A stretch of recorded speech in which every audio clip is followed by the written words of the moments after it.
There's a famous quote that says a lie gets halfway around the world before the truth has a chance to get its pants on. This quote is widely attributed to Winston Churchill, which is a lie, ironically. There's no evidence he ever said that. But it seems the quote itself has some truth, as an MIT study found fake news spread 6 times faster than true news. And online in particular, where anyone can post anything with virtually no consequences, it's no wonder that the media we consume is infested with lies. However, the actual term fake news is believed to have originated in just 2016 from a small town in Macedonia, where teenagers were creating websites that claimed to be news sources, but were actually just filled with fabricated and sensationalized stories. Why? Ad revenue. The more clicks, the more money they made, and of course, it's a lot easier to get clicks when you can just make up whatever tantalizing story you want. The thing is, whilst these were just teenagers looking to make a quick buck, media conglomerates were coming to a similar realization. As printed news died out and they lost their loyal subscribers, they faced a new sea of competition online, and so the clickbait arms race began. After all, the business model of the news and the media is selling your attention to advertisers. You are the product, and they have to keep you watching, reading, clicking, keep you consumed. Their primary goal is not to deliver the most accurate news, it's to attract more attention and make more money. And it's been proven that polarizing stories perform best, so no wonder we are more divided than ever when it's in the media's best interest to manufacture fear and outrage. It is better for them that you are scared and angry. And that's just when the goal is money. What about when powerful groups plant fake news stories to deliberately pit us against each other and create a certain narrative? Or countries who plant fake stories to influence elections? It's no wonder fake news is so prevalent when there is so much money and power to be gained from manipulating us like this. And even when these false stories get debunked, the damage is already done because enough people will have already read and believed the lies, and the truth just isn't as exciting, so it doesn't spread as widely. Of course, fake news is a whole spectrum. Yes, there still are stories that are totally made up and just blatant lies and propaganda. But if we're talking about mainstream news, there's actually something more subtle going on at the other end of the spectrum that's perhaps even more worrying.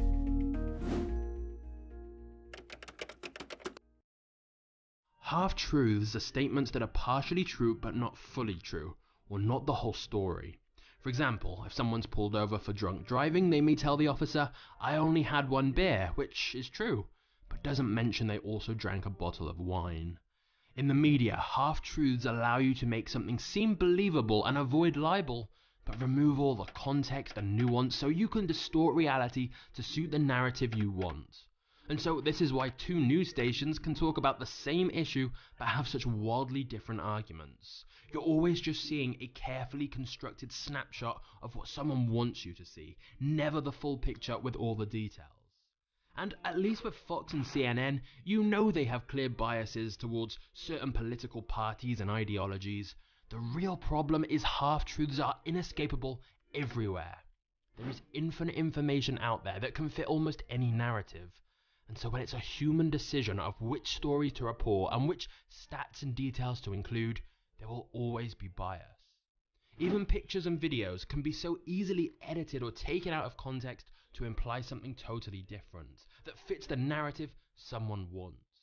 Like how an obvious joke can be edited out of context to demonize someone. And we're not just talking about news here. 6 companies own almost all of the world's media.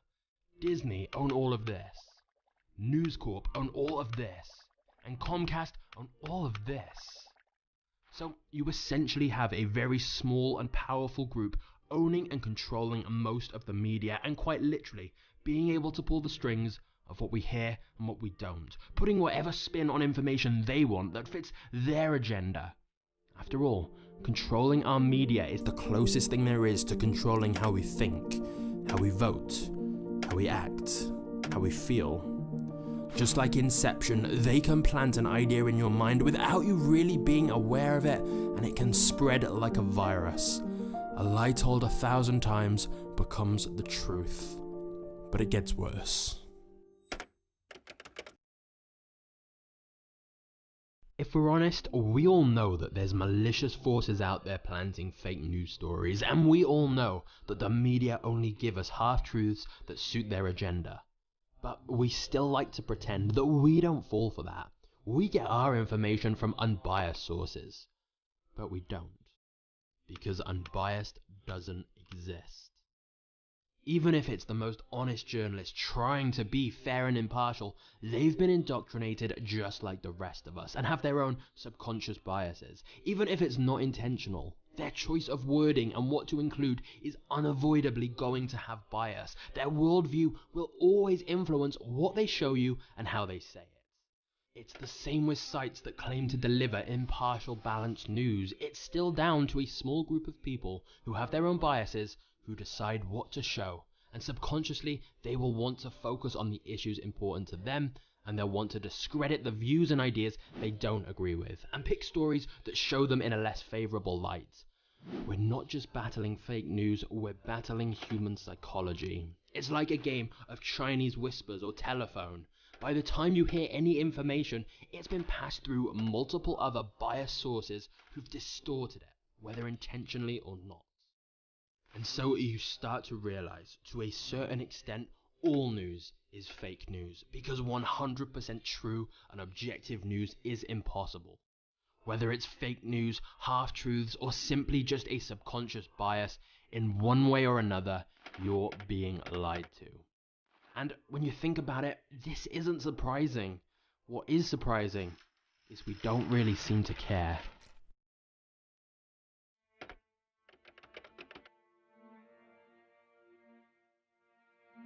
Confirmation bias is the tendency to process information in a way that supports the ideas and beliefs we already have.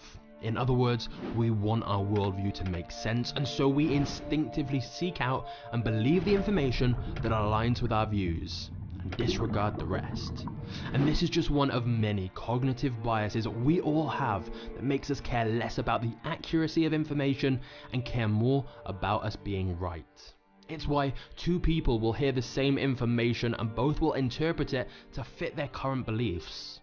For example, two people with opposing views can hear about a mass shooting, and the one who believes in tighter gun control will see it as evidence of why their opinion is right, and the one who believes civilians need guns to defend against attackers will see it as evidence of why their opinion is right.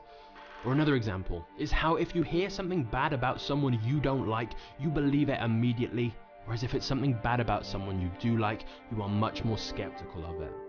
Biases like these are why nobody ever really changes their opinion in a debate or argument. They just become even more entrenched in their original views.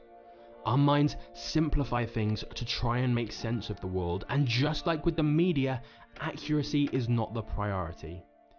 Even our own memories can't be trusted. Our minds want to fill in the gaps, which leads us to inventing or removing details without being aware of it, which is why two people can remember the same story differently. We think of our brain like a database, but it's not. It looks for patterns and generalizations, and rather than remembering exact details, it remembers fragments of memories. So when you recall a memory, your brain is just trying to piece together some of those fragments and can easily be distorted in ways we don't even realize. Just look at the Mandela effect, where huge groups of people remembered Nelson Mandela dying in prison in the 80s, even though he didn't die until 2013. Same way that one of the most iconic lines in film is remembered as, "Luke, I am your father," when it was actually, "No, I am your father." Both collectively and individually, our memories fail us constantly. And as if that wasn't bad enough, then something came along that made the truth even harder to decipher.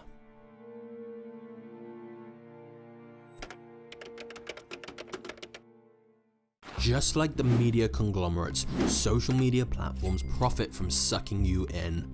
The more addicted you are, the better for them, and the more money they make.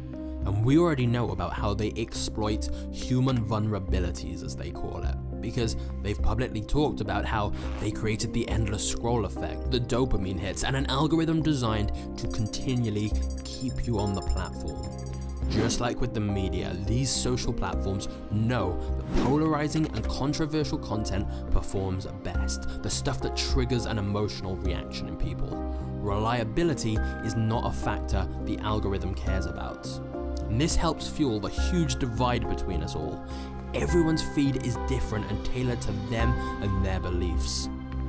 You essentially get put in an echo chamber that shows you the articles that align with your views and articles that dismiss the alternatives. And because these social platforms are tracking everything you click, read and see, the algorithm very quickly learns exactly how to keep you there longer, which in turn makes you become more and more entrenched in your beliefs, leaving you to wonder, how can the other side be so stupid? How are they not seeing the information I'm seeing? But they're often not being shown it.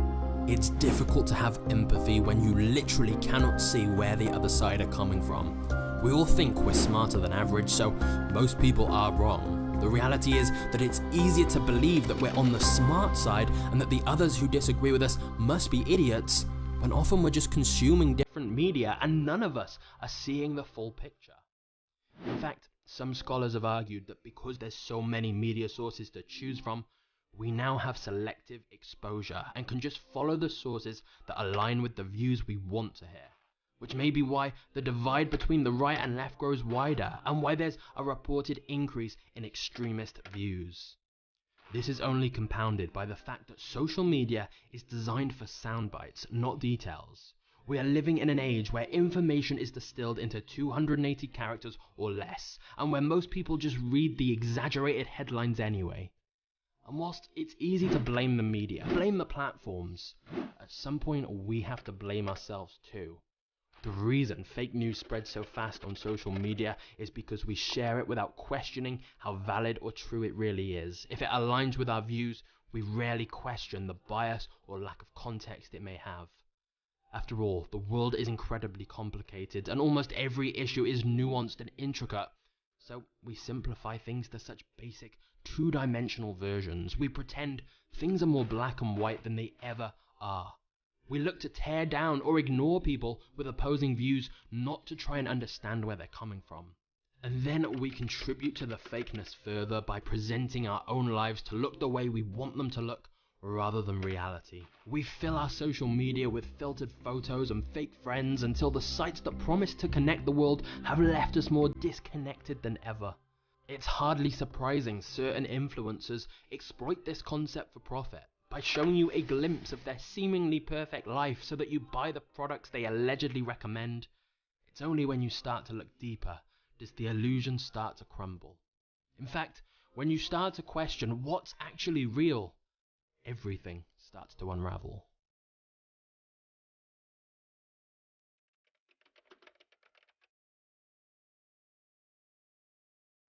We're entering an era in which our enemies can make it look like anyone is saying anything at any point in time. As you may know, that was not Obama really saying that. That was a deepfake video that was artificially created several years ago. So just imagine how accurate this technology will be in a few more years, when video can be created depicting anyone saying or doing anything without their consent, and it will be entirely indistinguishable from the real thing. It won't be long until recordings won't be considered evidence in a court of law. So again, you start to question, what can we trust? How about documentaries? The very definition of a documentary is to provide a factual report on a particular subject. But if you look at some of the most popular documentaries in recent time, you'll see they are filled with the same half-truths as everything else. They need views to be successful, and what better way to get views than making them as sensationalized as possible? Yes, they may still have a lot of truth in them, but they're still never going to give you a full, balanced perspective. They're still designed to grab your attention and create an emotional response. Entertainment is the priority, not accuracy. Okay, so how about statistics? We think of them as being very factual. But of course, they're so often twisted and wildly extrapolated to suit a specific agenda as well. Like, I can tell you that statistically, the safest place in the world to be born is Antarctica, because the stats show they have the lowest infant mortality rate. 0 babies have ever died there. But I won't mention that only 11 babies have ever been born there. It's the same with studies. How often does someone quote the result of the study but has never looked into what the sample size was, or who paid for it, and whether they have vested interests in the results? It's for this reason every other week we hear this thing is bad for you, and then the next week it's supposedly good for you. For example, there was a study that found women are more attractive.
About it, but it was all a sham. There's audio showing that the guards were told to act so rough, and one of the prisoners has even admitted that he faked a breakdown because he wanted to leave early for an exam and thought that's what the researchers wanted to see. So it's no surprise this experiment's been repeated several times, but the results never matched, and yet it's often quoted as fact. And so again we get to the real heart of the problem, which is that just like the media or even our own memories, there's greater incentive to twist things to fit the narrative you want. Because if the experiment doesn't show something new and exciting, there's no story, and it's not going to help your career. So there is every incentive to make the results more interesting and exciting, not accurate. But here's the thing. If we're saying we can't trust videos and documentaries, we can't trust stats and studies, suddenly you really do have to start questioning everything. Quotes, almost all wrongly attributed to a small group of famous people. Reviews, it's estimated well over half are totally fake to help sell more products. YouTube, the highest ranked videos are the ones who are best at search engine optimization, not the ones who are most accurate. Wikipedia, literally editable by anyone. Money isn't real. If we all stop believing that this paper or those digits on a screen meant anything, then they wouldn't. Our senses, I can tell you this is orange, but we could be seeing two totally different things. Our choices, based on emotion and cognitive biases, not logic. Our feelings, manipulated constantly by the media and advertisers. Our reality. This is where things start to get really worrying.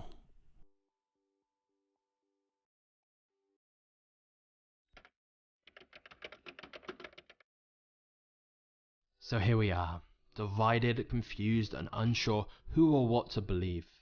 It's clear that almost everything has some bias, even if not intentional, which leads to beliefs that we never actually stop to question. For example, there are about 10,000 religions worldwide, and yet almost everyone follows the one they were born into. If they'd been born somewhere else, to different parents, they'd believe something different. And this is not to pick on any singular belief. Almost all beliefs are based on second-hand information.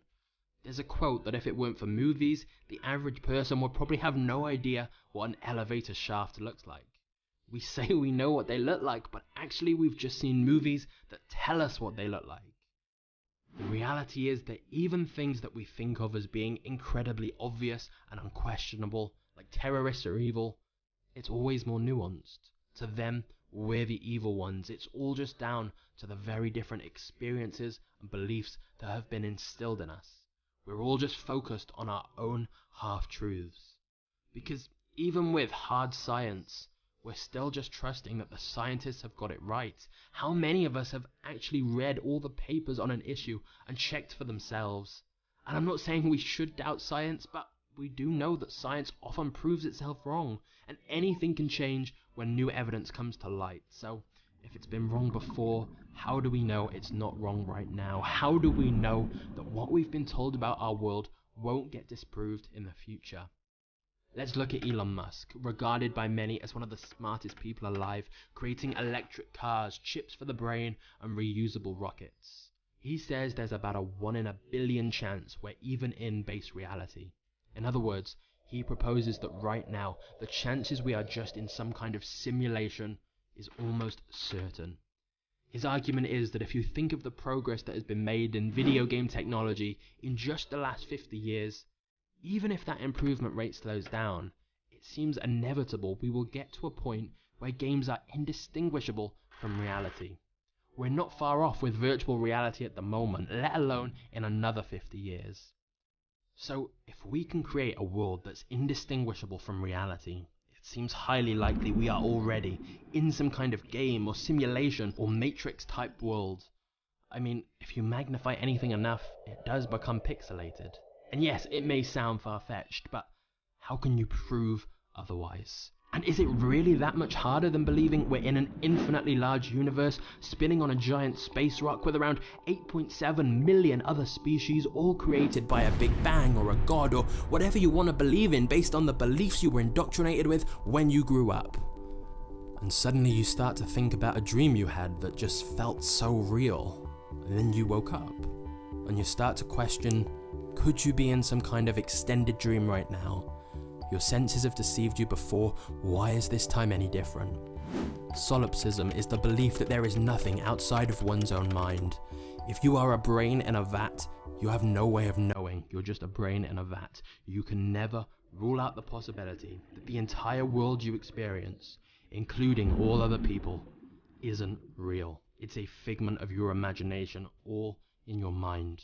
When you really start to question the world around you, from the news you hear to the reality you experience, it's easy to conclude that everything is a lie.